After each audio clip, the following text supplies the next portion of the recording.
Here we go. Beautiful. All right. Thank you guys for showing up this afternoon. This is our first of many, hopefully down the road, Souls alumni panels where we're inviting alumni to come back and talk to current students, talk to you about their journey from where you guys are at right now in the classes you're taking with some of the same professors that you're taking as well. And that transition from college life to professional life. What does that look like? How do the values that we uphold guide us along the way? What are the questions that pop up that we need answers to that maybe we can get a couple of enlightening moments here today? You guys can answer some of those questions yourselves. One of my favorite quotes is life is a bitter teacher. She gives you the experience first and the lesson after, right? So hopefully today we can get a couple of the lessons first before you get to experience these things in the real world. You get a little bit of a head start. I'm going to introduce our moderator for today. Some of y'all, and if we have any marketing students in here, some of y'all may recognize her. This is Dr. Carrie Camp. She's a professor of marketing. She has a fan club. Uh, so she's going to be moderating the questions for today's session. Should last about an hour or so with that discussion. And then at the end, what I want you guys to do is go ahead and start writing down some of the questions you guys might be thinking of as we go. Then at the very end, we'll have about 20 minutes or so for you guys to ask the questions that you want to hear. With that, I will go ahead and hand it over to Dr. Camp. Take it away. Thank you.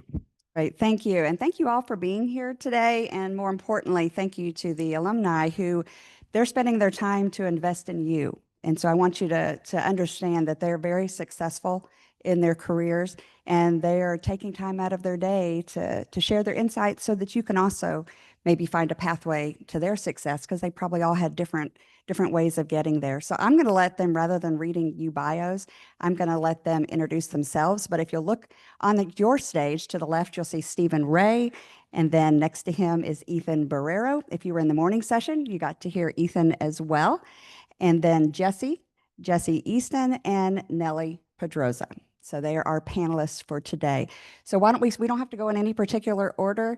They'll share the mic, whoever would like to start, and just tell a little bit of maybe where you are now and a little bit of maybe how you got there.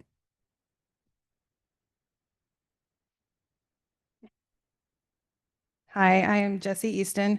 I graduated from the Industrial Technology program back in 2021, so right after COVID. It was a very interesting time.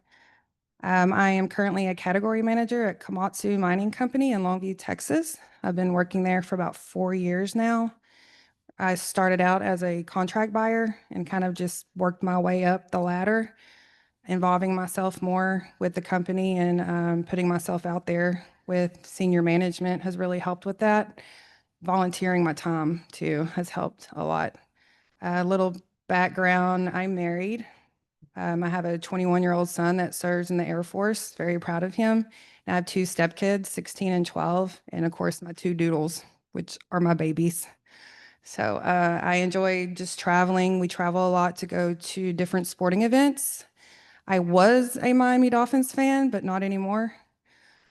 As of last week, they can't get it together, so I'm hopping over to New England Patriots. Go Pats. Hi, everybody. My name is Nellie Pedroza. I graduated from UT Tyler back in 2017 with a bachelor's in accounting, and then I jumped right into the master's program for accounting as well and graduated a year later in 2018. And I started working with the comptroller's office in January of 2019, and I've been doing that since. I work for the audit division out of the comptroller's office, and so we do compliance audits around the state of Texas. The accounting background is important because in auditing a business, we get to look at a business's books and records. And so the ins and outs of a business, you have to have an accounting background for that. This is my 7th year doing that, and I really, really enjoy it. So I don't have a lot of other experience or, background to give you as far as experience in employment aside from what I've been doing. But serving the state has been a really fulfilling career for me so far, and I've just climbed my way up the ranks in auditor level. So now I get to audit, bigger companies that are not necessarily headquartered in the state of Texas. But it's a really dynamic position. I am originally from Mexico City, but I moved to the States when I was 14 and I started high school. I didn't speak English at the time, and so my first couple of years of high school were rather hard. And then the transition into navigating college was also a challenge. But UD Tyler was a great home base for me to, graduate and stay local to the community. And I'm glad that I was able to stay around in the area and that I can continue to give back to the community in the position that I have right now. I'm married and I have a 4-year-old little girl who's my light and joy. And I have 2 dogs, Black Labs, Luke and Leia, if you're a Star Wars fan. And then we recently adopted a cat because my husband is a pushover and my daughter wanted a cat. So now we have a cat. Yeah, thanks for having me today. Check, check. My name is Ethan Barrero. I am the HR journalist over at Jasper. Carrie mentioned it earlier, but I was here for the morning session, so this is round 2 for me. Very excited to meet with you all. I do a variety of things at Jasper. I do onboarding, I hire, I fire, I do employee relations, I do everything HR. And I do it with a smile on my face because I think HR is more than just about firing people. It's about building them up. It's about putting the right people in the right seats at the right time. Hopefully we could talk a little bit more about that later. But I graduated from the University of Texas at Tyler from the Souls College of Business in 2020. I actually was not able to walk the stage. I mentioned that this morning. I'm going to say it for a 3rd time. I'm going to walk this freaking stage one day, I promise you. And it's still driving me nuts I didn't do that. Anyways, and I was working for Mercy Ships for a time for about 5 years prior to me joining Jasper. It's a great organization I worked for, and really just excited to share with y'all what we have learned. I think I can speak on behalf of all the panelists that with a variety of backgrounds and experiences and education that we've received, I think if one person doesn't speak to you, I think another will. I think there's gonna be a lot of insight you'll be able to glean from this. So please take notes throughout. If you have a squirrel brain like me, you're probably gonna forget all the things like, man, those were really good things. And then you walk away like, what did he say? Or what did they say? So just write that stuff down. Also, complete caveat here. I'm gonna leave here like at 3 o'clock. These are my business cards. I'm literally just gonna stand up and walk out. Don't be alarmed. But there's my business cards. If you want to get in contact with me, I'm happy to do so. So a couple personal things about me. I've been married for 6 years. We just had our first kid. She's 7 months old. Her name is Mabel. She's the cutest little thing. We've been in Tyler for the past 8 years. And we love this city. We love this university. It's been a great support. And it's just a pleasure and a joy to come back as an alumni and to tell you, hey, it works out. Like, I know it's hard. I know it's difficult. I know it's weird. But I'm here to tell you, we are here to tell you that it works out. So cheers. That's going to be hard to follow up. Sorry. My name is Stephen Ray. I graduated from UT Tyler in 2014. I got a BBA in marketing. I've worked in a few different places, but most recently I lead all the customer-facing marketing at a company called Flowserve. Flowserve's about a $4.5 billion industrial machinery company. That's a mouthful. We make pumps and valves for oil refineries, for chemical processing plants, nuclear power plants, things of that nature. And so my job is to connect with customers and convince them they need to be buying our products. They need to be using us for services and other solutions. Prior to working at Flowserve, I worked at a company called Texas Instruments. Most of you probably know TI from your calculators. They also do semiconductors. And so my job at that point was to convince, companies that are building automotive vehicles, industrial machinery, data centers, you name it, they need to be using our semiconductors. So I did that for about 8 years, led a pretty big organization there across a variety of marketing functions, brand marketing, product marketing, digital marketing, you name it, did a little bit of everything. And then prior to that, I actually worked at Brookshire Grocery Company. So I did that for a couple of years, working at Brookshire's. This is where I'm from. I'm from Tyler, grew up in East Texas, really enjoy the university, enjoy Tyler. So this is not home officially for me because I live in Dallas, but I do consider this like home. On a personal note, I'm married. I've got 2 kids, 6 and 3. So that's where I spend a lot of my time when I'm not working. I coach both their teams. So I'm all into that kind of stuff and raising the family. So. Great, thank you. You can see that we have a nice mix of alumni here to talk with you today. So as I think Ethan had said, that let's hope that maybe you can relate to one of them. For those of you, I see a lot of faces that were here in the first session. So let's do a question that wasn't asked in the first question. We have probably mostly undergraduates in this room, but I see several graduate students as well. If you could do things differently or better as either an undergrad and or graduate student, what advice do you have for students? Anybody can speak. I'll start.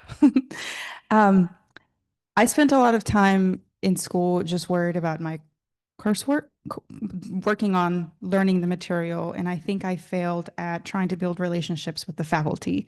I have good relationships with my teachers, my ex-teachers now, and a testament to that is that I come to recruiting events and I am welcome in a nice way, and I get to talk to them and they are interested about what's going on in my life and in my career.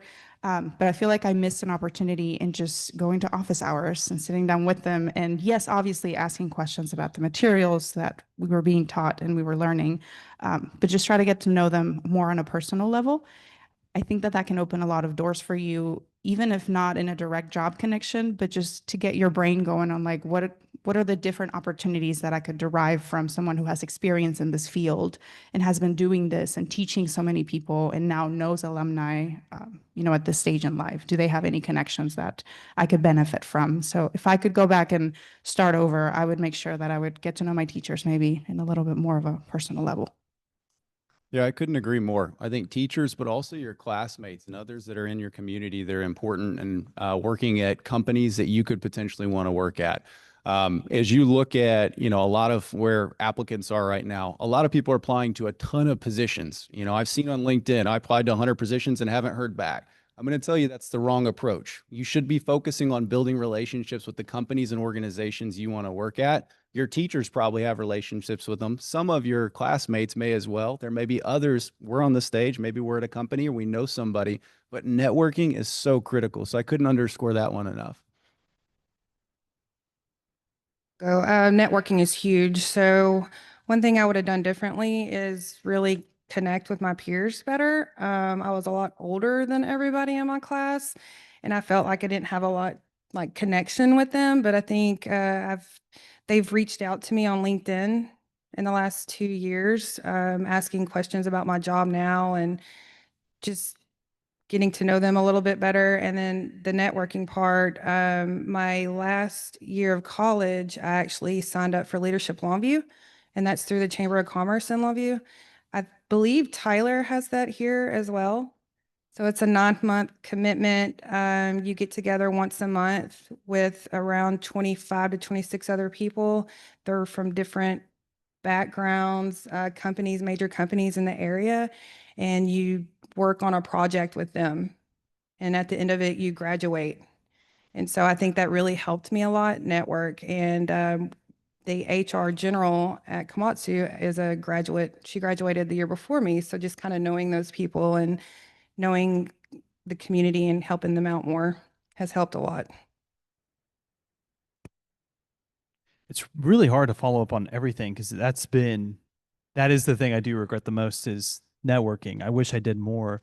Um, I think the temptation is that we have so much on our plates. We're, going to classes, we're studying, we're going to different events, we're committed to so many different things. And one of the things I don't think we highlight enough is, man, you got to connect with people, especially as you make this next jump from university to going into a full-time gig.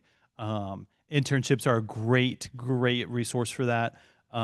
Just kind of getting, boots on the ground in a company, just figuring out, hey, do I even want to work here? Right? We say we want to be like, I want to be a finance director one day for the X company. Okay. Like instead of just jumping right into that role, being an intern at that company gives more insight to that. So make connections, do it now. It feels weird. It's awkward. I get that. But I promise you over time, it gets easier as you navigate these relationships with people, because it's almost like once you get to meet these people, you never not see these people, if that makes sense. Like I've never met any of these three people before, but I may see them again. Who knows?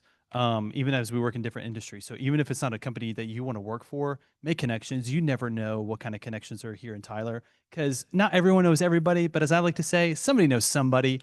So if you want to get in a company, just ask your friends, dentists, husbands, person, whatever, like just ask those questions. That's the biggest thing.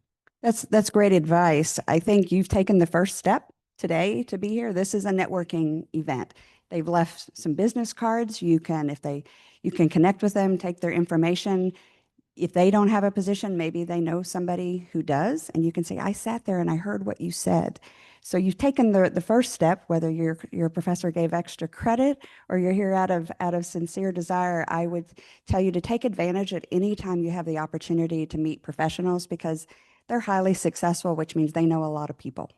They know a lot of people. So work on that. So thank you guys for bringing that up.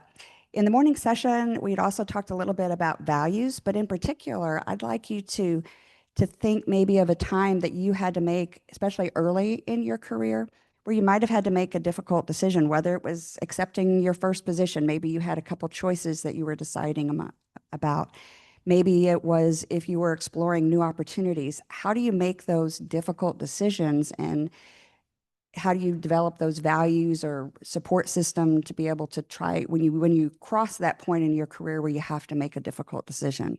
What advice would you have for the students? Um, so I actually worked at Eastman Chemical for 10 years, and most people find out and say, why? Why did you quit there?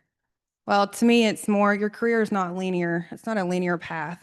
And I wanted personal growth plus career growth. And so I just decided one day, which most people don't do this, I resigned and went back to school and finished my degree. It took about a year.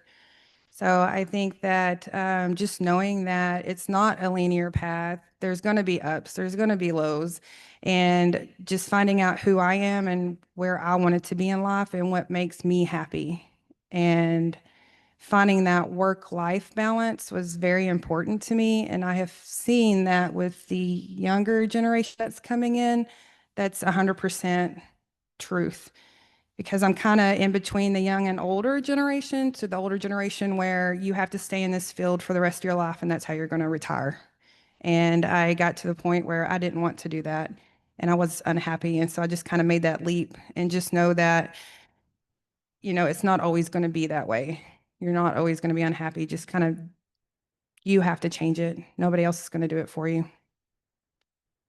I think one of the best things that I did as a professional was going through and documenting what are the things that I value the most. And so I started with, I guess even before that, what are my career goals? Like, what do I hope to accomplish when it's all said and done? And it's not just about work. For me personally, like success for me means coming out of my career with a happy marriage, with kids that are raised right and are good people, and starting with that and then getting into, okay, professional goals. Maybe I want to be a CMO one day. And then from that, I want to be able to retire at, an early age, these type of things. Everyone's is going to look different, but you have to start with where are you going? And it's okay if you don't know exactly where it is at this moment, but start to think about a little bit longer term. And then what do you value along the way? And so for me, I want to work in supportive environments with great people. I want to be challenged in my workplace. I want to be able to raise that family. That's top one to that, long-term goal. And so I call that out because along the way, I have had opportunities that have been phenomenal career opportunities. I had the opportunity to go lead a marketing organization in Germany, entire marketing and communications team. Would have been phenomenal for me personally. I would have been very excited about it and get a lot of energy. But what would that have done to my family? My family's based here, and it wasn't the right move for me personally. And so you probably aren't tasked with necessarily a big move like that at this point. But what I will say is you will have opportunities that come up, and you need to make sure they're the best fit for you. And that all starts with you documenting your values. Um, Values are a very strange thing because we want to, like, what is a value, right? There's like a million different words for them. Oh, it's integrity, it's service, it's like stewardship, it's like these like ethereal words that are so hard to grasp, but you have to like describe it. Or values are things that you see like on a company's website where we're a company of integrity and blah blah blah. That's how they sound in my head, right? And so what I would say is that finding your value is going to be different. Your value is going to be different than what I value. What you bring to the table is going to be different than what I bring. Your skills are going to be different than my skills. And that's the point. You're going to do things that I can't do, and I can do things you can't do. And there's going to be some things we can both do, right? But values are how we do those things. This is where I make my pitch for Mana 3170. So if you haven't taken Gail Johnson's class, raise your hand if you're taking Gail Johnson's class. You know exactly what I'm talking about. Okay. I only see two hands. That's insane to me. It's the prep for success course. Oh, that's not even call that. How to get a job. That's what it used to be called. Does anyone know what it's called now? Career management, school, Career I management. think, is the new name. Yes. And basically how to get a job. One of the things that Gail teaches you is what is the value that you bring?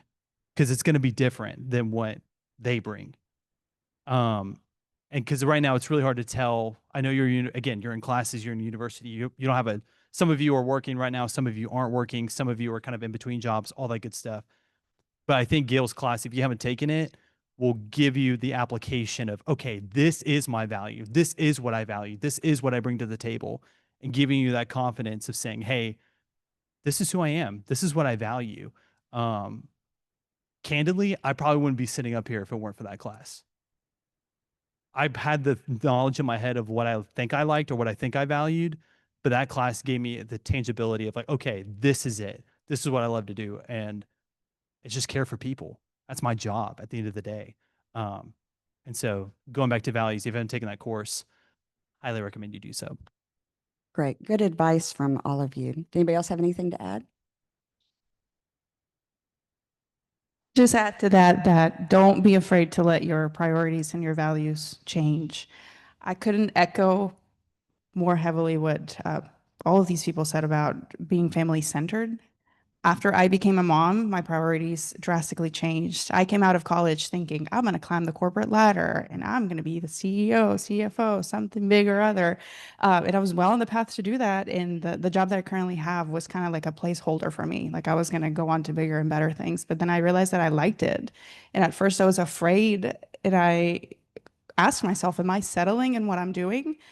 But I wasn't, because you defined what matters to you and what is important to you. And my priorities and my values shifted from a 22-year-old college graduate to the 30-year-old that I am now. And motherhood in this specific case for me shifted that for me. And it was unsettling at first to think, am I failing that earlier version of me? No, because you get to decide what works for you in the moment and what matters and how to move forward with that. So that's what I would advise you to do, to always just keep an open mind and to be able to move in life with whatever decisions and opportunities come your way. Great advice from all of you. I've been teaching in higher ed over 20 years, and so I've seen a shift in students. You have the world at your fingertips and on your phones. You have access to so much technology and software and information.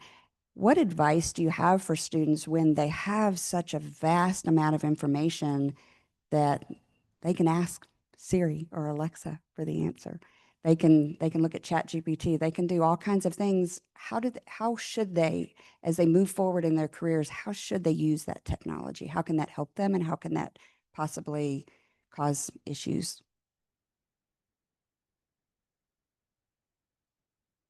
Technology is a great servant, is a terrible master. I think it's one of those things where like we use technology every day in our workday, but it doesn't do the work for us, right? Be mindful of the dependency that we have, because at the end of the day, somebody said it in the morning session that we had, the critical thinking skills that you have to take into an interview.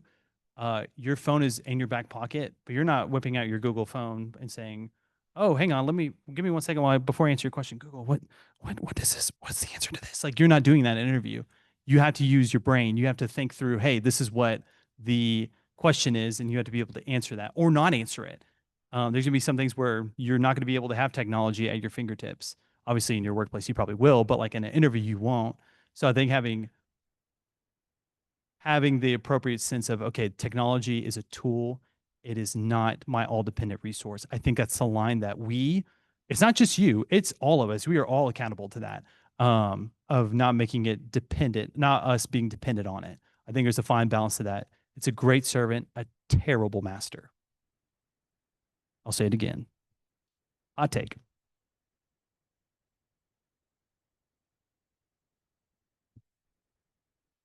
That's a tough question. It is a tough question. It is a hard one.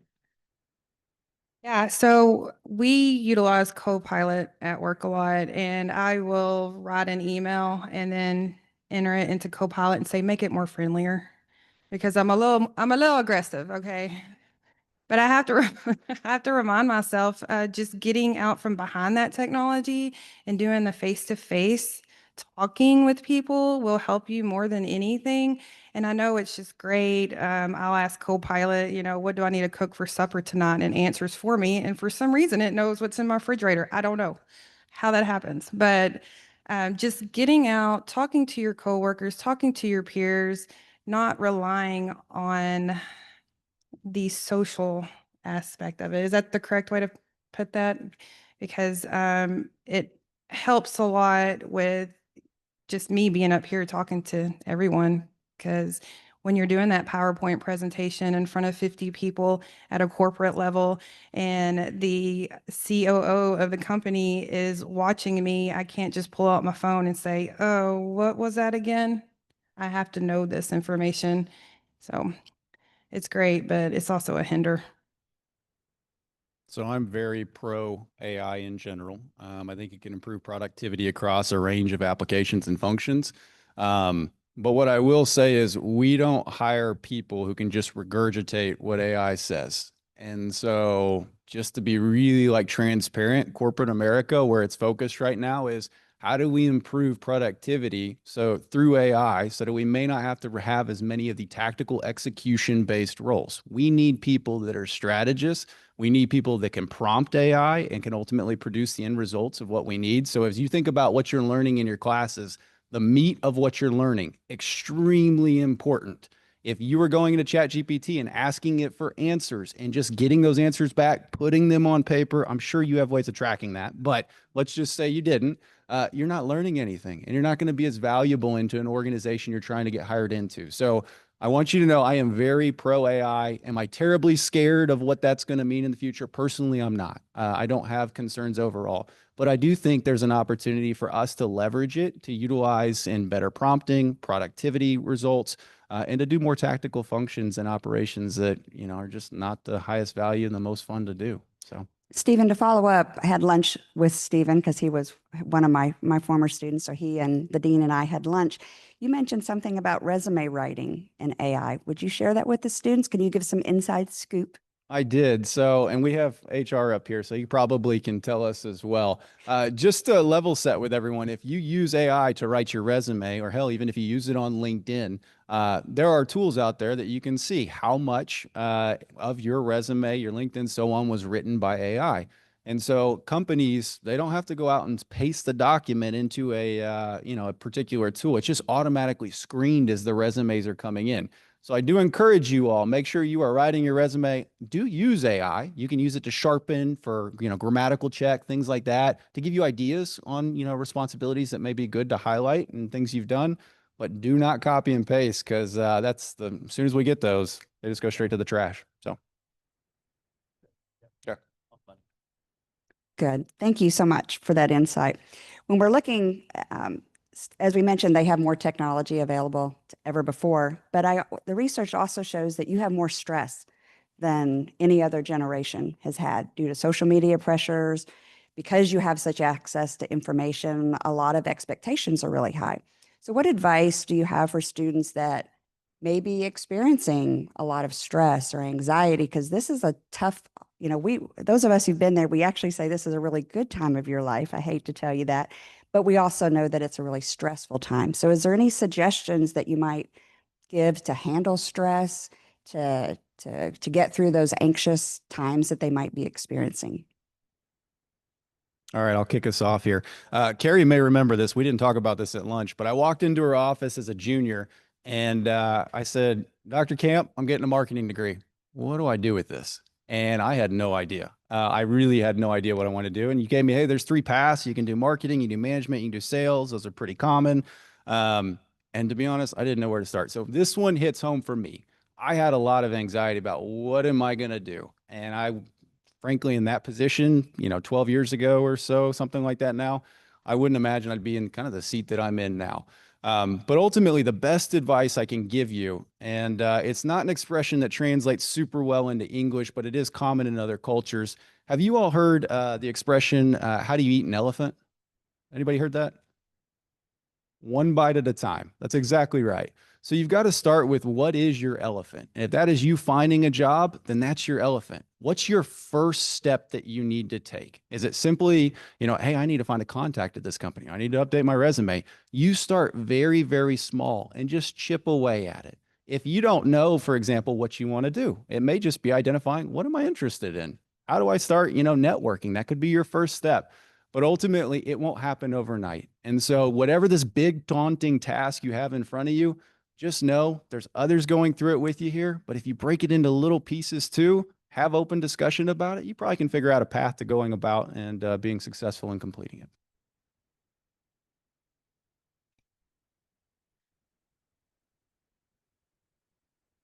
Find a mentor or a faculty member that you maybe identify yourself with and resonate with. I know that I was able to find a mentor within my community who I was able to go up to them and be candid and say, I am really scared. I don't know what the job market holds for me. I don't know what I'm going to do right after college. I had some rhetoric in school that I thought I needed to follow and a career path that was kind of set out for me. And I thought that that was the only option. But in order to open up the different opportunities and to really discover what was out there available for me, getting to talk to people who were where I am now, where we are now, who have been held down a job for several years and have experience in different fields was really eye-opening for me. Um, and at the end of the day, I'll echo what has been said, just start, just something small. It can feel really daunting coming out of college and knowing that there's a whole wide world out there that's waiting for you and you can start spiraling about what am I going to do after this one thing. Just do the right next thing, even if it's super tiny, such as updating your resume or contacting somebody that you met at a panel a year ago. Maybe they don't remember you, but maybe they have some sort of experience to offer to you or a person to put you in contact with. So it all feeds back into get to know the people around you and people who can offer you opportunities and open doors for you. Whether it's not immediate, it could be somewhere down the line. But if you make yourself memorable, that can really put you on the map whenever you need those resources. Going back to your question, sorry, I'm still thinking of a good answer here. Something is going back to stress. How do they handle stress, or what advice could we give them? Um, Man, there's a lot of stressors out there. There's a lot of reason to be stressed. There's a lot of things to carry, whether that's at home, in our world, in our school, in our work. We deal with stress all the time. Like, we are no experts in like, oh, we have completely cracked down on stress or we're not stressed out at all. That's a lie. I don't think anyone up here would say that we're not stressed out. That's what I thought. And so how do we deal with that? How do we handle that? I think it's going to look different for every person. Um, for the extroverts in the room, do you mind raising your hands? Yeah, verbal processors, very good. Okay. What I have found, introverts are probably like, what is it? Doesn't apply to me. But that's fine. But extroverts, I'm talking to you really quickly. Sometimes we don't know when to shut our mouths because all we want to do is verbally process. And that is part of how we are wired. And that's good. Sorry, this is a tangent really quickly here. But how we process information is through verbally talking through it. Find people that you can, that you know, they know you trust and love them, and just say, hey, I'm having a really hard time with this assignment. I don't understand it. I'm really frustrated over it. Do you think you can help me? Or just let me throw what I like to say, spaghetti at the wall for a second, and just ramble about this issue that I'm having. I think processing that information is really good. But finding ways to de-stress is super important. What I have found is I go to the Foundry coffee shop and I just go get coffee with a friend. That's what I have found to de-stress me. And we talk about work, we talk about life, we talk about normal stuff, we talk about heavy stuff. And I have found that has been a huge de-stressor. All the introverts in the room are like shaking because like, I'm meeting somebody at a coffee shop. Oh my God. But I'm telling you, find a way that's going to be unique and different to you. Maybe you introverts, it's reading a book. Maybe it's listening to an audiobook. I don't know. But I think it's key in this moment where you're at right now to find ways that you can de-stress if you can. Because as you get older, it compounds over time. Of course, you can find ways to de-stress as you get older, of course, but building those habits now, I know this is a very vague answer, but finding those ways that you can de-stress now will carry you on and probably make a world's difference in how you make decisions, how you handle your life, how you live at home, how you handle yourself at work, how you come to class. It's super, super important. I hope that was helpful. That's an interesting point about introverts, extroverts. I think sometimes you think that you have to be one or the other to be successful in your desired field. I have colleagues, I raised my hand for the extrovert, surprise, surprise, anybody who knows me. But I have colleagues who are introverts and they do the exact same job I do and they do it well. And so I think sometimes as you're looking for those careers, you don't have to fit a certain profile to be successful. And so if, as maybe some advice you could give of how do they find what they're good at? How do they demonstrate to you, like, what are you looking for when you're hiring people? Is there a persona type of thing, or does it depend on the position? Are there any thoughts? This one's a blindsided question, so I apologize for that. I think it's very position dependent coming from the accounting world. Uh, you find that a lot of us accountants are awkward and are not really great at interacting with people. But if you know the ins and outs of accounting and what you're doing, it comes down to knowing the nitty gritty details. Um, but as far as finding out your strengths and weaknesses, hopefully you do a little bit of that discovering in colleges if you're able if you're able to get an internship or maybe a small part-time job here and there, it will hint you like, yes, this is a field that definitely interests me versus I need to run away from this as fast as I can. A lot of the times it's just trial and error. Maybe you've landed a job that you've been eyeing for a long time and you start and 6 months in, you decide like, this isn't it. Don't be afraid to pivot. A lot of the times that's the only way that you're going to find whether something works out for you or it doesn't.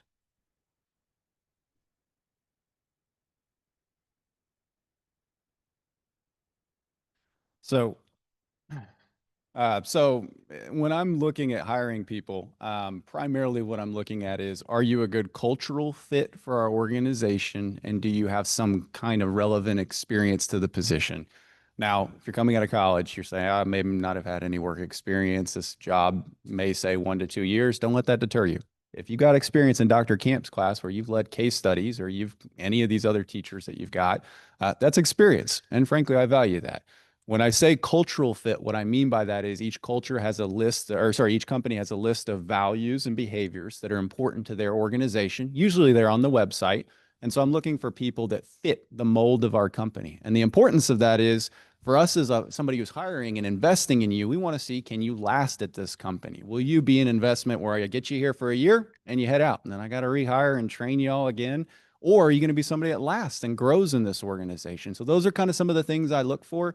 What I will tell you is in all candidates, it doesn't matter the level I've been hiring for, there's 3 things that always stand out. Look, is somebody curious? Are they interested in understanding more about whatever the subject is, maybe the business, whatever that is? Are they collaborative? Can they work well with their peers? So that's another piece that I look for. And then there's some elements of competitiveness and drive that's important. So those are my 3 C's: competitiveness, collaboration, and curiosity. If you demonstrate those, I think you can come in and be successful in any role with the proper training that's given. I recently interviewed a gentleman for a category manager role, and he was experienced. But what struck me with him is he had taken a class to learn S/4HANA. And I don't know if anybody knows what that is. It's an ERP system that a lot of companies are migrating over to from SAP, which Komatsu uses SAP now. We're moving over to S/4HANA. And for me to see that he has that drive to learn more in his field, even now, got me thinking. So I signed up for that class because I know the transition's going to happen sooner than later, and I don't want to have to depend on someone to train me. But when I first got into this role, I did about this much Excel spreadsheet learning in college. So I actually took an Excel spreadsheet training course, and I'm still doing that to learn more, to make myself more efficient. And so when I see that people are doing that on their resumes or when they're talking about that in an interview, it goes a long way with me personally. And also just relating to these people, not just asking them, how good are you at Excel spreadsheets? How good are you at this? I want to know, if I walk into your closet, is it going to be discombobulated or is it going to be color coded? Because that kind of tells me what kind of personality you have and how you are with your work. So I kind of look at that type of things, but being relatable helps a lot. Great. Did you have something to add? Yes. Did I answer this question? I don't think I did. Okay. Sorry, my brain's like in 10 different places. Squirrel brain. I also have three things that I use for candidates. It's not an alliteration though, which my apologies. First thing I would say is failure is necessary. I think in a culture where we have, again, information at our fingertips and we can just have the right answer at every waking moment in time, we're probably not keen to failing because it's a reflection of our character. I think we're taught that at a young age. Like there is no room for failure. We are to get the A, we are to get the highest grade, we are to get the whatever, fill in the blank. And when we don't achieve that, it's crippling.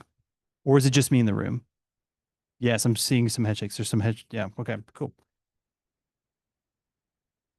Yes, there is necessary failure. So first step, that's a great place to start. Confidence is key. Okay, well, that's what I'm looking for in a candidate. It doesn't matter if you have all the information. If you are on a resume, it's like beautifully written. It's got all the experience, all the education, everything on there. And then I sit down for an interview with you, and you just sit there and cross your legs and don't look at me, and like you just don't even talk to me. That's very different. That's going to set a precedence of like, do I want somebody to work for me that has that kind of demeanor? No, I don't. I want somebody who can come in and say, hey, my name's so and so. This is what I do. This is what I'm about, and to clearly articulate who they are. Because again, I said it earlier, you're unique. You're going to be different than your cohorts next to you. That's part of the process. They're not going to be like you, and that's okay. There's going to be different skill sets you bring to the table. Use that, channel that. Like again, making the pitch for 30 man to 3170 here. You should take that class. I'm telling you, it saved probably my career. No lie. The third thing is have fun. That's a really weird thing for a business professional HR guy to say, I know, but I'm telling you, I think the longer y'all three shut me up if I go too far here. I think the longer that we stay in our careers, the more I can't find the word for it, but like somebody feel free to jump in. But like when you do something for so long, it almost becomes like, thank you, unconscious competence. Thank you, you in the crowd. Thank you. Yeah. So like it's part of like it just becomes mind numbing. You just do this thing over and over. I check emails. I review resumes. I schedule interviews. Right? Do have fun. Like bring dominoes at lunchtime. Go play ping pong with your buddies. Go like talk to a coworker. I don't know. Have fun. Somebody left something on my desk the other day. I won't tell you what it was, but it was really funny. And it's just one of those things like it just breaks up the day because it's the monotony. I think that the longer that we're in our careers, I have found that I'm like almost deaf tone bored sometimes, even in the midst of me being busy. I'm not engaged. So have fun. There's a level of that. Now, caveat really quick, don't overkill it because I'm HR. I will come after you. So just make sure there's appropriate amount of fun, but not overkill. I said it was okay, and then I rescinded. I caveated. That's all. I did pivot. Thank you. One thing I want to add, and I'm 100%, I'm hoping people have said this, but I look at Instagram, Facebook, LinkedIn. I am looking at everybody's profile before they come in, and I found, don't lie, please don't lie, because that's automatic. I don't even want to interview you, but I'm going to do it out of courtesy because I probably shouldn't be saying that in front of HR, but you should. No, you should. That's fully. yeah, please do not lie and take down those graphic pictures. Yeah, I had a student tell me once, they said, well, that's my own space. I should be able to express myself. And I said, you can, but your expressions may not match up to the company where you're trying to work. And so if that's a choice you make, then you've limited yourself with opportunities, but it is your right, but it might limit you. And so that was the conversation I had with my own students. So thank you for bringing that up. Nellie, I think it was you who had mentioned early on about pivoting. We've heard that word a couple of times. Many students will be looking for their first career position. Some will be transitioning to a new position. How do you decide when to pivot, when to switch careers, when to switch companies? How do you know when it's time? For me personally, once again, Eastman Chemicals, the second largest employer in Longview. And like I said, I thought that was going to be my retirement. But I got to the point where the career was not going down the path I wanted it to go. I wanted to be up here, but I was stuck down here. And so I started reevaluating, okay, what do I really want to do with my life? Talking to my best friend actually helped a lot. She works for the VA, and just because she has known me longer than anybody else. And she said, you know, I really see you being this person or jumping into a career in procurement because of the analytical and strategic part of it. And I was like, you know what? I never thought about that. And so I reevaluated myself, started Googling UT Tyler, what career would fit best for me. Um, Contacted someone in the College of Business. I think it was actually Dr. Miller, and talked to him. And I said, yep, this would be a great fit, and just made that leap. And I know money's a lot, but just I knew that I had to start completely over and build myself back up. And when I took the contract buyer position at Komatsu, the HR lady told me, she goes, you know, this isn't permanent, and this is to see how you will fit in with our group. And it seemed to help. And it made me realize, well, I really do like this job, and I really do want to work for this company. So that helped out a lot. For me, it comes down to two things. I've made a few career transitions and had plenty of opportunities along the way to where I could have made more changes, you know, if of interest. And so I think for me, what it comes down to is I mentioned this earlier, but I have my list of what I'm working towards and what I value along the way. And so I will always look at, I'm in this current position. Here's roughly how, you know, it aligns with where I'm heading towards and what I value now. If I got another opportunity, I'll look at them side by side. Just to be like very open with you guys too, I am a Christian and I pray about it and I look for obvious signs. And I kind of have a rule of three that if I see three things happen, that's probably a sign that one path is, you know, better for me. And so in every instance, I can tell you there were three things that happened that were pretty bold. You know, maybe I'm looking into it, maybe I'm not, but regardless, that kind of helped me guide where I'm at this point, and staying rooted in my priorities definitely helped make the decision easier. I think if your circumstances change or your mindset changes, those are always good markers for you to sit and really evaluate where you're at, not only professionally, but in your personal lives. There's a drastic change that came along that is shifting where you are at and what your priorities look like. That's always a good marker for you to just reevaluate. Is what I'm doing still resonating with the person I am and who I want to be? And if it's not, then don't be afraid to Google other jobs or colleges around me, or even if it's within your current position, but you feel stagnant and you want to move up, start talking to the people higher up than you and see what is available to you. But I think those are good markers, at least that would apply to myself.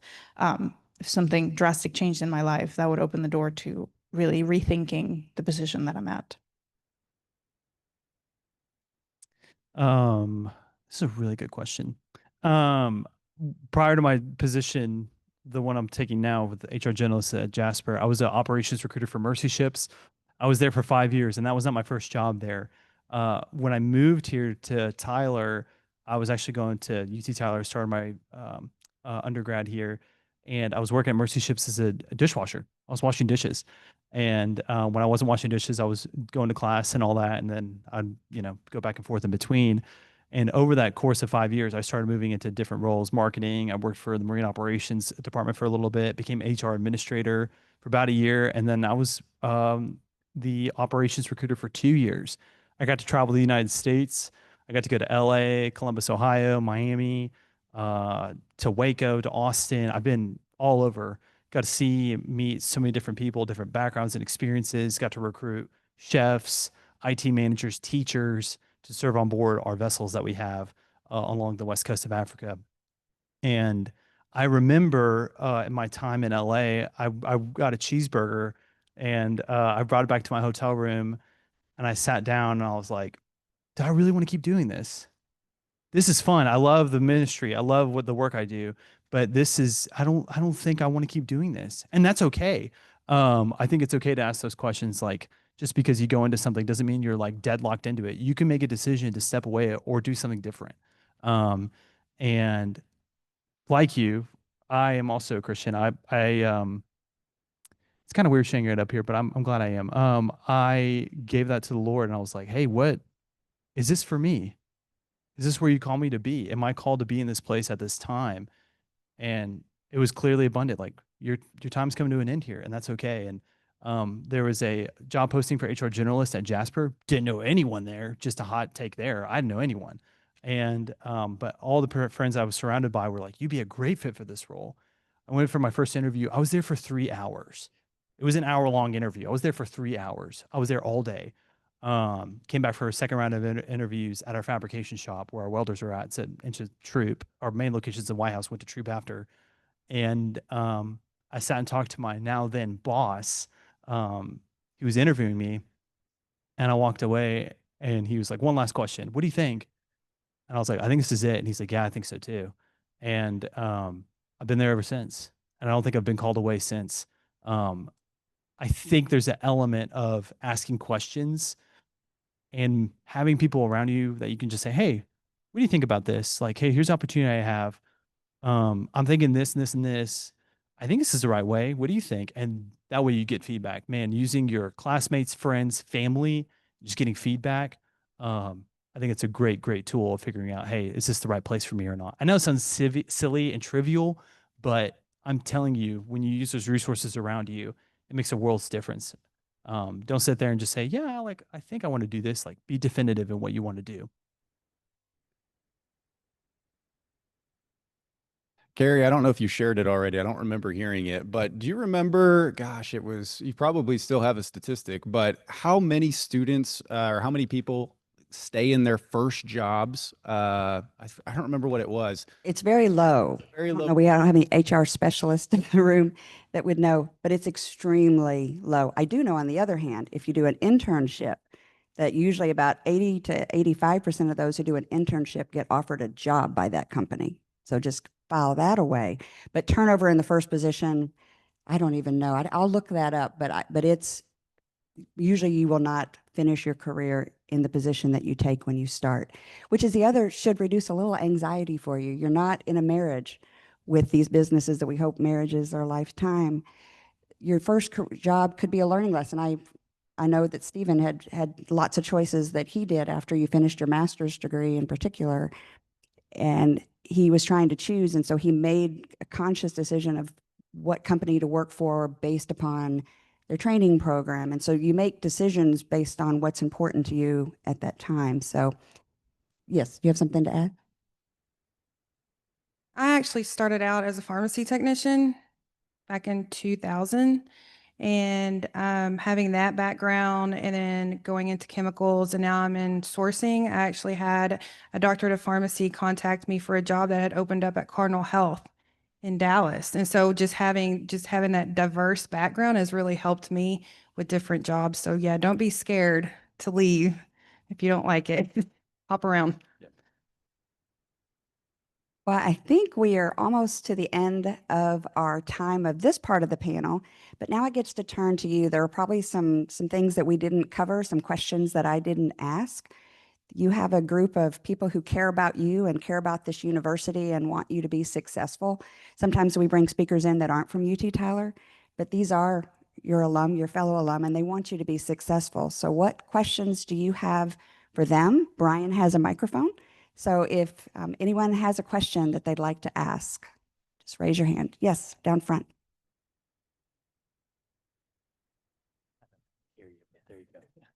This is a question specifically for Ethan.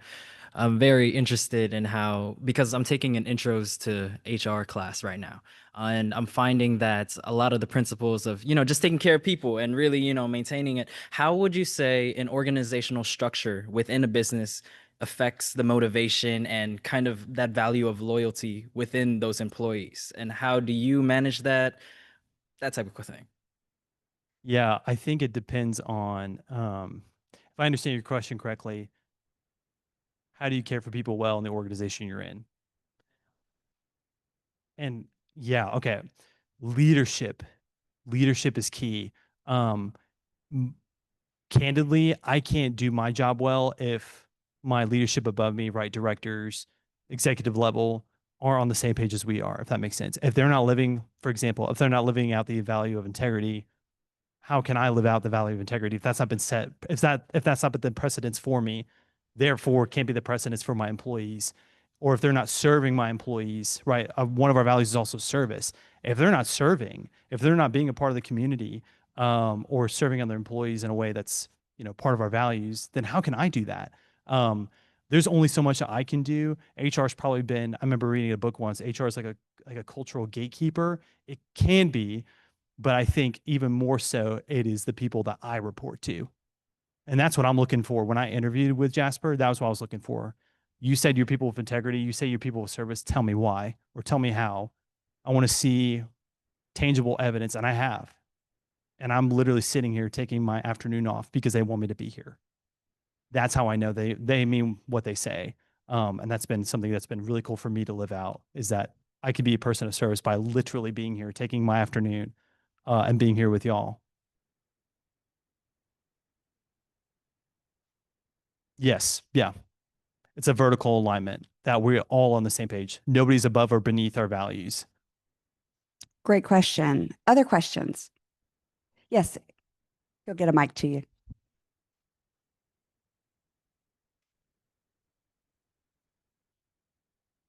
What advice do you guys have to someone that's seeking a job that has nothing to do with what they graduate with? For example, if I were to try to find a job with human resources, would somebody hire me if I didn't have any experience in that?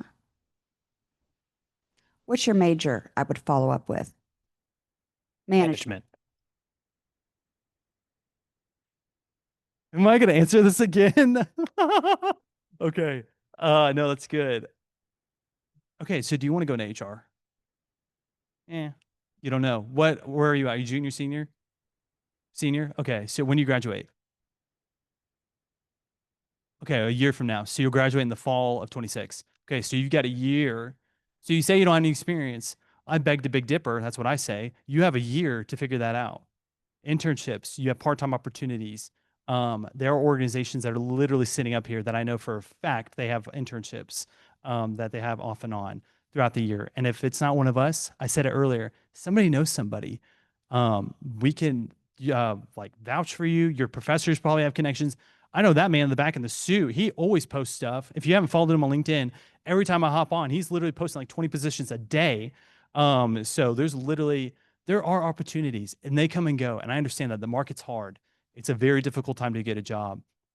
But you saying that you don't have any experience, you have a year to change that.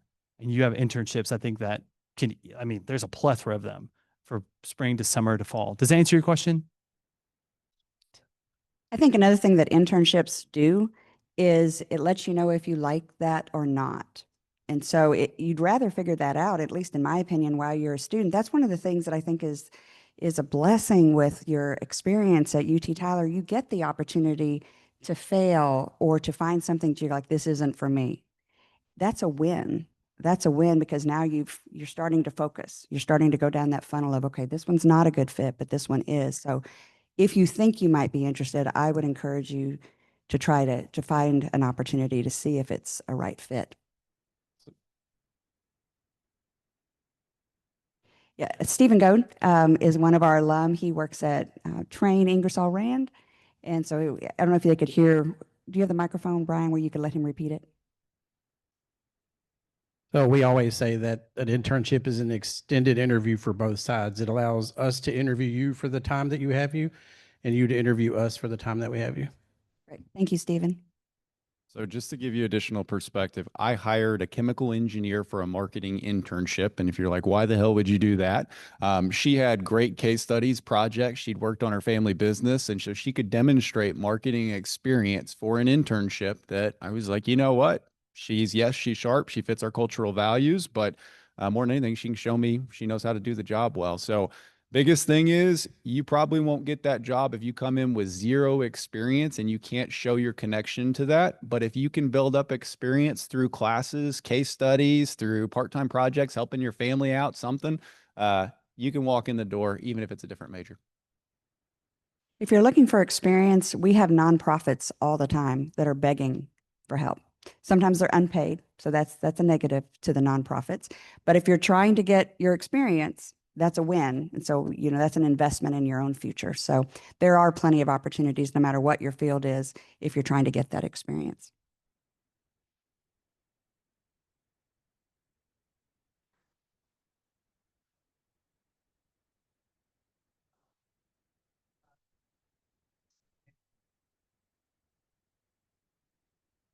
If you didn't hear that, he was saying that sometimes you don't get that leadership experience, especially in your first job.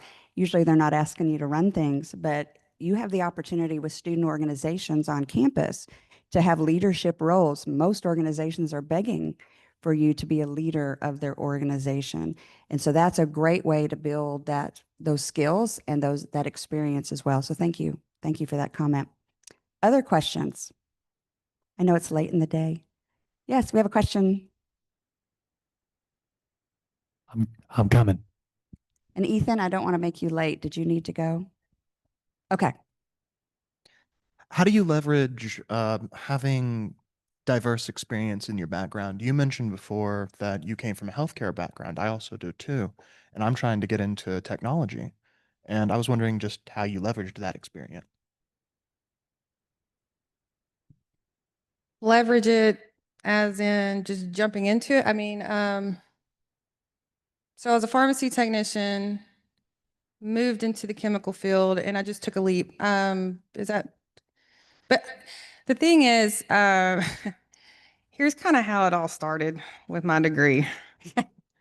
I have a younger brother. He is a mechanical engineer. He graduated from Louisiana Tech, and me and him are very competitive. And so to me, it was more of a competition with him. I'm going to go get my applied engineering degree in industrial technology. And it was more of a competition, sad to say, but that's why he did it. Dude, that's awesome. Yeah, and we're back and forth. I'm working on my black belt in Six Sigma. He already has his. So I see you, girl. I'll answer it from maybe a little different angle. I don't have any competition with my siblings to where we were competing that way. But what I will say is I started in grocery. I went to semiconductor and now I'm working with like heavy industrial equipment. None of those industries have anything to do with one each other. And so what I'd call out is if it's taught me anything, diversity of experience throughout, it's helped me understand which questions do I need to ask to get familiar with the subjects, of what I'm marketing. So in this case, I'm marketing pumps and valves. To be honest with you, I knew nothing about pumps or valves before I got here. But I figured out what questions to ask. I also, as I've gone different places, I've learned how to build relationships with people quicker. The more places you've been at, you have more opportunity to come in, build rapport. You kind of have to in these roles. And so it becomes easier. We've talked about introvert, extrovert up here. I'm actually an introvert. And so it's not my preference to get out necessarily in front of people and have long conversations with tons of people. But I figured out how do we build relationships quickly and how do I make that work in my favor? I would add, I have a little bit of a healthcare background, and if you're interested in information and computer science and those areas, healthcare needs it more than anybody else. You have the privacy of patient records. You have all of the technology that's coming with AI. So if you want to bridge those two together, there are great opportunities. I see faculty members in the room that are in those areas. Keep exploring that. There's definitely a need with your background in healthcare and now your desire to go in that other direction with information and managing information.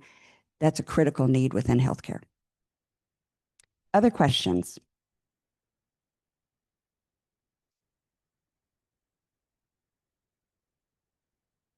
This is a question for Nelly. So for students who are interested in starting and incorporating their own business, I know they have to go through the Texas Comptroller and, all that stuff. So one of my questions would be, what would be the best pieces of information that you would recommend student entrepreneurs to read up on or be aware of when they are incorporating, making this business official? Because there's a lot of things, but they're spread out everywhere. So, Right. I think it's a pretty standard answer across any industry in any field. Go read up on it. So the website for the comptroller's office is where the wealth of information that you're going to find. Whenever we conduct compliance audits in businesses, we run into a lot of scenarios where the taxpayer thinks they should be let off the hook because they didn't know the tax laws that were applicable to their business or their industry or the product that they were selling. Whenever somebody acquires a permit to conduct business in the state of Texas, they essentially sign a contract saying that by obtaining that permit, they are responsible for knowing the tax laws that are applicable to the business that they're conducting. And so if you know you have an idea of the kind of business that you want to eventually run, go read up the tax code, the specific rules that are applicable to it. And I know sometimes it doesn't feel like it's written in English, but there are resources through other brochures or different hearings, rulings, or private policy letters from the Texas legislature that have been issued on specific issues. And ultimately, whenever you do get that permit to start the business that you're going to go into, you can always ask for guidance. There are hotlines to obtain information, and your friendly local audit office is always a source of information as well. You can always call and say, hey, I'm in the business of, I don't know, selling heavy equipment, and I have a question on the type of taxes that I need to be charging, or I want to start a restaurant or a hotel. Where do I need to look? So know that as a public agency, we are public servants. And so if you call any of the numbers that are available for the comptroller's office, you will find somebody that can direct you in the direction of an answer. But the tax code is really what legislates all the changes and the assessments that we make during an audit. And that's a living document. The legislature meets every 2 years. And anytime there's updates on that, those changes trickle down to the audit divisions, obviously, because we are going out and conducting these audits. But that information is also just readily available and updated as changes come along.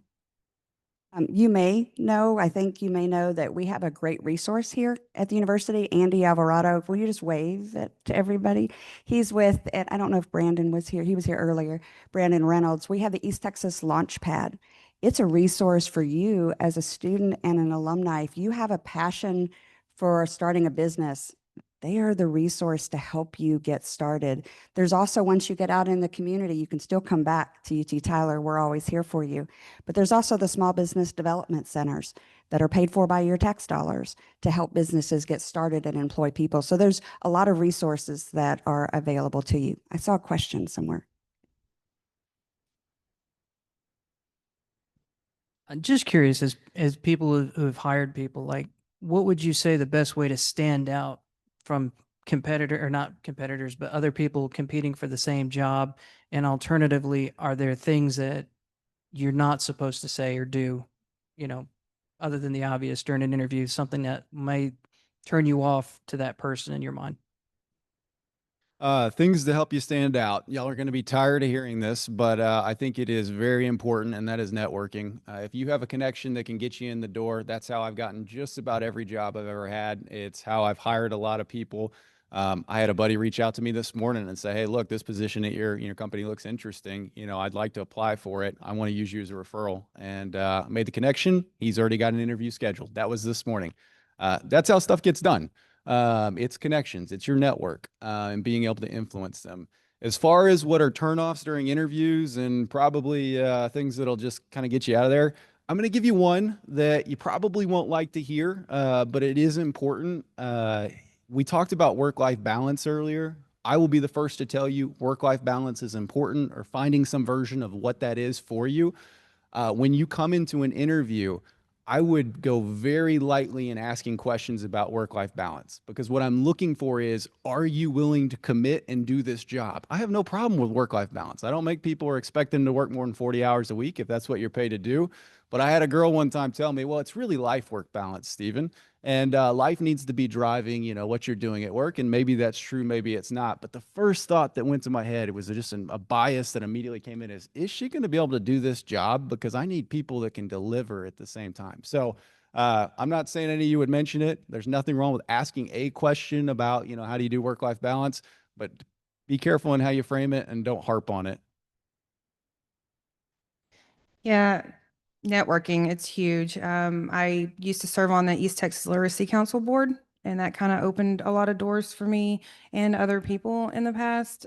Just like he said, I've had people message me on LinkedIn, are you hiring at Komatsu? You know, what's Komatsu doing? It's really huge. Another thing, I was told one time after an interview, well, it was years down the road after I got the job, and the guy stated, he said, one thing that stood out to me, Jessica, about you is that when I asked you if you could lift 50 pounds, you stood up and lifted the desk. And I said, yes, I did, because I had to stand out. I was a female out of, I think it was 10 men interviewing for that job. So just kind of standing out in that way. But please, please, please do not lie on your resume because we will catch it. It's a big no-no. Other questions? Oh, we've got a new question. We'll get back to you if we have time.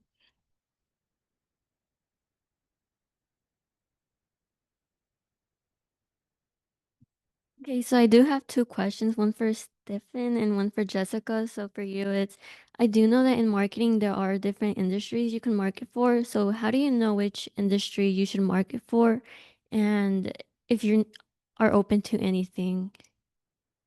It's a good question. For me personally, I feel like I can market just about anything, period, as long as it aligns with, where my values are. So there are certain things I would just will not market, that are against who I am as a Christian or other things. But in general, I can find passion in just about anything. And not everyone is this way. Some industries will draw you in. Some industries, it could be B2B, could be B2C. For me, industrial machinery, 10 years ago, I probably would have told you that's pretty lame. But at the same time, here I am, and I can tell you it's actually really cool what we're enabling now. For us, we're helping secure, I think it's 6 million homes worth of nuclear energy in the UK. That's one of our big stats. I can go through and list stats from like chemical processing plants and the impact our products are actually having in those. And so I found that at Flowserve, I found that at TI, I found that at Brookshire's. Each one of those is very different. So for you personally, there may be an industry that draws you in, and think about in your own life, what am I passionate about? What do I get energy from? Whether it's watching stuff on TV, reading about things, so on. Maybe you don't have that. Maybe it's, hey, I'm not sure. I would say if you have a curious mindset, you can come in and find something that ultimately will drive that passion for you, and seeing the impact it has for customers, seeing that impact it has for employees and such. So. Okay, thank you. And for Jessica, you mentioned earlier that you find people online before interviews. So how do you find them? Like, do their names or the email they use for the application? It's the name that's on the resume. Yeah. I'll Google it, and Google tells you everything. And apparently so does Copilot. So it's great. Now that HR's gone, I do the same thing. Yeah. I'm serious. I have not hired a candidate because there at the time it was Facebook, not as much of a thing anymore, but it was Facebook, and they had some photos that I was like, that may be their personal life, but they're a reflection of our company. And so keep your profiles private if you don't want people seeing it. Change your name or put one initial on the back part. Just make it so we can't find it. So I've seen where some companies actually require that when you come in for the interview or on the application that you list all of your social media accounts. Other questions? You guys are having great questions.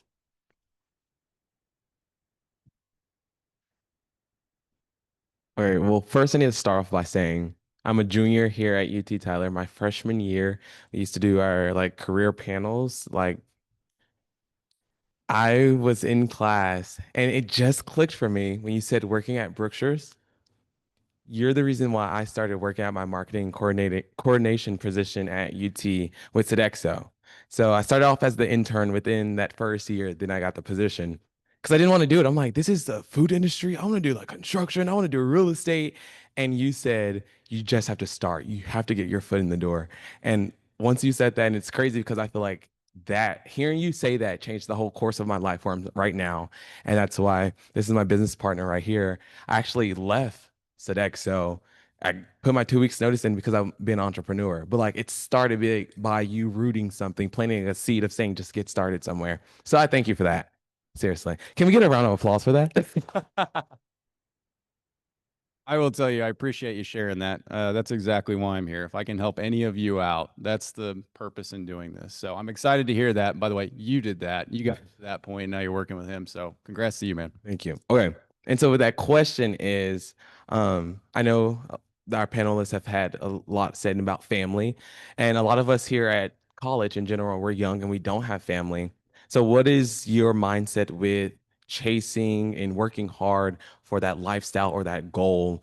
Or do you think, in a sense, just kind of like let it happen? So should we be out here like knocking down doors and going crazy? And then if you're not doing that, is that still okay in a sense? Like, how aggressive should young adults be? I think the answer for everyone is going to differ a little bit, and that's not the answer you're going to want, but I think it all depends. I think it determines, or it's all starts with where your values are. And so when what's most important to you. I can tell you when I was 22 years old, I had a long-term girlfriend at that point, knew I wanted to get engaged. I knew I wanted to marry her. That is my wife. And so anyways, I needed to go find a job and find a good job to be able to support our family. Knew we wanted to start a family, but at the same time, I'm super passionate about I've got to grow my career. Those two things can go in parallel. It's possible to be able to do those. Maybe you don't have a girlfriend, maybe you don't have a fiance or a partner or anybody else, but at this point, you said, hey, look, this is a priority for me. And it's, I want to continue to build more of a relationship with somebody, build a family.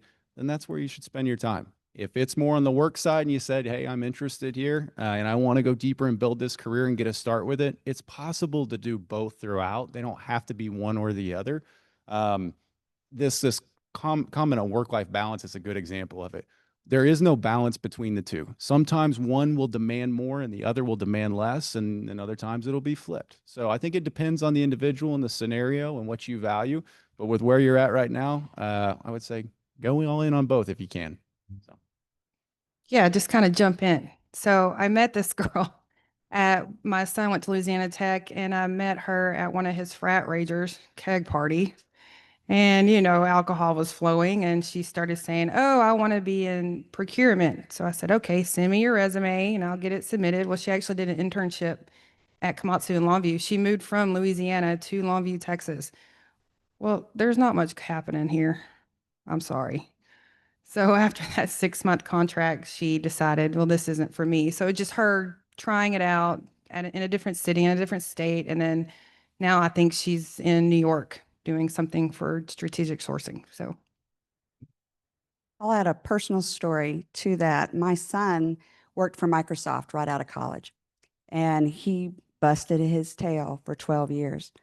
Pocketed the money. He's a little bit tight with money, but now he's living on a boat with his wife and 2 kids for 2 years, and he's in Grenada. So sometimes you work really hard to get where you want to be. He won't be doing that forever, but he was able to make that choice to spend time with family. And his kids are young. They're right now, when they got on the boat, they were 10 and almost 8. And so I think it's a balance.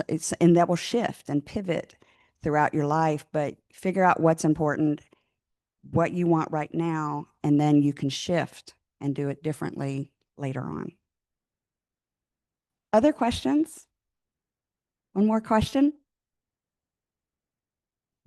Hi again. This is a question for Miss Jessica.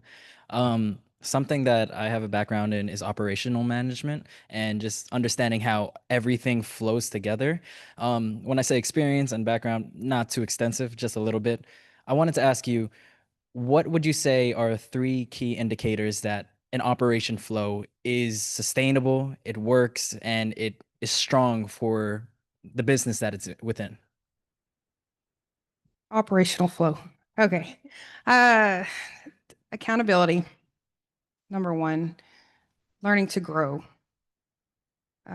I see people in my current role that are just focused like that down the middle of the lane, but they don't get out. They're not learning their constituents, just doing that. Number 3, I said accountability, but a lot of it's ownership, taking ownership. I don't know. Have you heard of Extreme Ownership by Jocko Willink? Anybody in here? He was an ex-Navy SEAL. I've read 2 of his books, and I um, want to promote them because he's a great guy, and he's actually come to Komatsu and talked to us, and we're building that culture, that management culture that but those 3 things I think has really, from what I have seen. Now, I will tell you, I've seen people my last semester of college here where, well, I'm going to go to Komatsu and apply for that manager position. Well, you're really not going to get it. I'm sorry to tell you that, but you're not. Okay. You have to have that little bit of experience, but just starting out small. Like I mean, I started out as a contract buyer. My first office job, I didn't even know how to do a pivot table. And look at me now. I've moved up to a manager role in 4 years. So Other questions? Yes.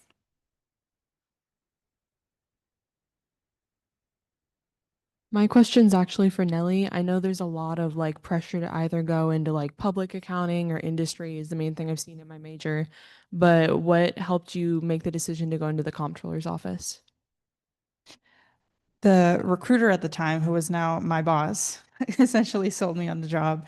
I'm going to go a little bit against the grain here with what has been said about work-life balance. I grind really hard coming to this country as an immigrant, learning a new language, struggling through high school, and then navigating how to get into college and how to afford college as an immigrant. And I was tired. I wanted to coast for a little bit. And I felt like a I won't lie, a sense of shame to an extent because I wanted rest and I wanted also to do something big for myself. And so I knew that I needed to find a job, obviously, because I was coming out of college and I needed to, make a life for myself. And so when I spoke to the recruiter at Meet the Firms, the event that UT Tyler threw together, that was one of the big things that he pushed for. He said, this is a job that is stable. You are doing community work because you are working for the state of Texas. And so you are benefiting us altogether. There's job security. Your job's not going to go anywhere. And the pay was competitive and it aligned with the field that I went to school with. And so I decided to take it because it wasn't a position that made me settle in any sense of the word. And it also applied to the things that I learned in college. And there was room for growth. So that was a good compromise for me to be able to come in as an entry level auditor, but know that I could move up in the ladder and still, enact change within the organization. And so that's what I did. And I came out of college with a master's degree with a plan to become a CPA and then eventually go into public accounting. And once I started auditing and interacting with CPAs directly and seeing the work that they were doing, I realized that I was getting exposure to that world and it did not resonate with what I wanted to do. And so even though I didn't do any internships through college that would have given me that exposure, I got it once I entered the workforce. And so that solidified the decision that I had made. And to me, when I started working with the comptroller's office, I always just saw it as I was open to pivoting. We've talked about pivoting before. I thought I'll try it out for a year. You can do anything for a year. And if it doesn't work out for you, then you can always just go find something else. You have a college education and nobody can take that away from you. And so in any other field, regardless of accounting, I knew that I could go out and find something. But I found fulfillment in what I do. And I am in a unique position where the work-life balance is a huge factor in my life. I was not married and I did not have kids once when I first got the job. And so I got to experience a little bit of freedom. After working really hard through high school and college, I was able to just kind of go home and enjoy being an adult and having time. And then once I entered into my marriage, into motherhood, I'm in a really, really fortunate position now where I'm able to provide for my family in a very comfortable spot and also get to spend time with my family and my child. I mean, to me, right now in this area of my life, this is where I'm supposed to be because I get to go home to my family. And that's what matters to me right now. Not to say that that won't change. I am open to that possibility as my child gets older and, things in my life move. But at this point in my life, that's a really big priority for me. And so that's why the current position that I hold not only brings me honor in knowing that I am benefiting the state of Texas, also applying what I learned and being the person that I want to be in my immediate relationships. Great. Other questions? Oh, one in the back. Brian's getting his exercise today. I hope he's counting his steps. Doing just fine. Hey, so I have a question, not necessarily for me, but I think young professionals need to hear this more. But you guys are being presented as very successful and yada yada. That's great. But I like to keep it real because I hire kind of young students out of college, so I just want to throw it out there so they can hear it. But how many roles or times in your career have you had where your jobs are not necessarily rewarding and you kind of see them as dead end or paperwork monkeys, but you just kind of have to stick with it and times will change and other things will come and open up, right? But those things help you gain experience. So how often has that happened to you guys? I won't say that it's happened to me yet. So I'll pass it on. I'll jump in. This has happened to me a few times throughout my career. When I was in my first role, I quickly realized that I was interested in taking on a larger responsibility, more demanding work, but more strategic in nature. And I hit a wall where there wasn't enough work to keep me busy, just to be frank. And for somebody who's motivated by being challenged and, likes to be very, very busy, it was a little disheartening. And so that's when I knew I needed a change, to your earlier question. And I've had that come up a couple times. Typically too, I'll tell you, when you get in with an employer, it's okay to be somewhat open about that of, hey, look, I'm looking for more challenging work. I'm looking for something that gives me a bit more energy. After you get in the door, obviously, ask for more. And I will tell you, in some cases, I got more projects. I got some different things that were assigned to me, different initiatives that I was able to lead, and that led to more responsibility and kind of just worked my way up. So there definitely been a few times where it's come up, especially when I was just getting started. Maybe not the coolest work, but still helped me learn. Yeah, what he said. So yeah, there were two other women that were hired on as a contract buyer besides me at the same time. And like he said, I asked for more work. I wanted more responsibility. I was constantly raising my hand, like, hi, I will volunteer to run that report daily. I will make that PowerPoint presentation for you. But yeah, because I was looking at them like, I don't know what y'all are doing, but I want this job and I need the money. So yeah, everything he said, and just volunteer and get your name out there. And something different about me is I am an extrovert in the office, but an introvert at home because I kind of have to be. So I'm out on the floor talking to the guys that are building the machines, finding out what they do. And that's really helped my career out there. I think just to highlight an important point here, you said it, but just to reinforce this, if you're ever asked if you want to do something, the answer, assuming it aligns with your values and priorities and all that, yes, do it. If you get assigned a project or you're like, hey, would you be interested in this? Yes, go for it. That'll give you an opportunity to work in something maybe you're not working with regularly, work with different people, so on. But that's how you grow in your career and find other interests as well. So super important points you mentioned. Any other questions? Just an interesting fact, even my colleagues in the room may not know this. Fresh out of college, I had done an internship when I was a college student with Zale Jewelers in the corporate headquarters in Las Colinas. So I thought I was going to work for them outside of college. They interviewed me, offered me a job, and the pay wasn't where I wanted it. My dad was a car dealer, and so I knew what kind of money the salespeople were making at the time. And this was in the early 80s when women did not sell cars. And so I actually was highly successful because I had to learn. I got out all the owner's manuals, the VHS tapes. We didn't have computers back then, and I knew more than the guys that were trying to sell. And I hustled. They'd be sitting on the golf cart chit chatting, and I'd see someone pull up, and I wasn't judging whether or not they had money or not. And I would be hustling. And that was one of my first jobs out of college. And I'm a college professor now. So, you never know what path you're going to end up taking. But that experience taught me that sometimes you do it for different reasons. That time it was because I knew I could make really good money and be really good at it. And then I got tired of it and wanted quality of life. And so then I started looking for master's degrees and graduate degrees where I could then have a better balance of that work-life balance. Any other questions? Thank you all. Oh, we have one more question in the back. We'll finish with that question. Thank you guys for being here late in the afternoon. I know you're tired. I thank the panelists as well for dedicating your time. So we'll finish with this last question. I want to start by saying I run and manage my family's business out in Canton. So I take all of my classes online. So what specific resources or networking strategies would you recommend to an entirely online student? Or ones to prioritize? Great question again, but I didn't hear what business your family's business is. It's liquidation. We do furniture, appliances, groceries. We source it through places like Costco and other large places like Lowe's. And we sell them all at a discount to people. What advice do you have for students that might be taking most of their classes online? I'm sure you have forums and boards where you're able to connect with other individuals. It's a little awkward commenting on some of them and going back and forth with people, but I think if you find you start to reach out to some people, schedule some calls, just, hey, can you help? Let's talk through this, build a little bit of a relationship there. I think that's one way to do it. The next thing I'd highlight for you is, if you're interested in staying with your family's business and staying in Canton, your best relationships probably come from those that are in that community. And so, yes, these partner peers up here of yours, I think, are important. And I would encourage you, where you have opportunities, just reach out and, build connections with them. Nothing, never against that.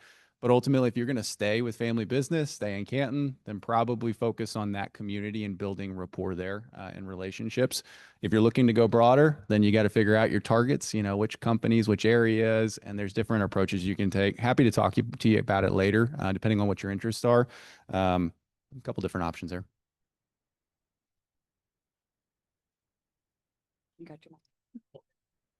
Thank you guys so much for being here today. First, I want to give a round of applause to Dr. Carrie Camp. Thank you so much for moderating today. And then keep that round of applause going for our three panelists who are still here.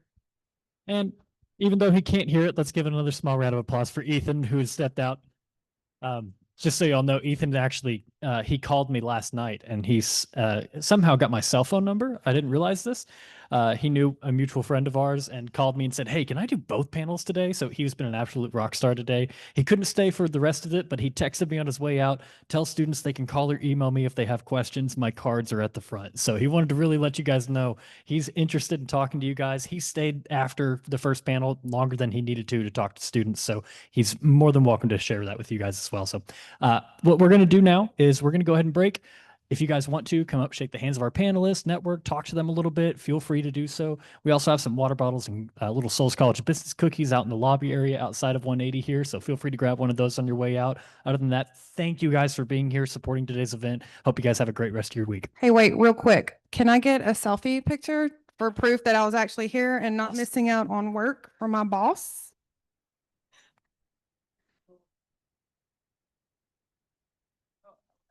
Perfect.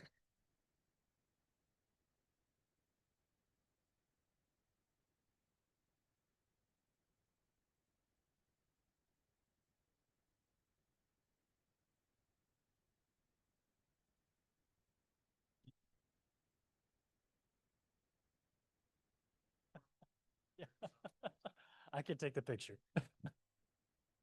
Make sure you're somewhere where you can be seen. This will count for your attendance for your class.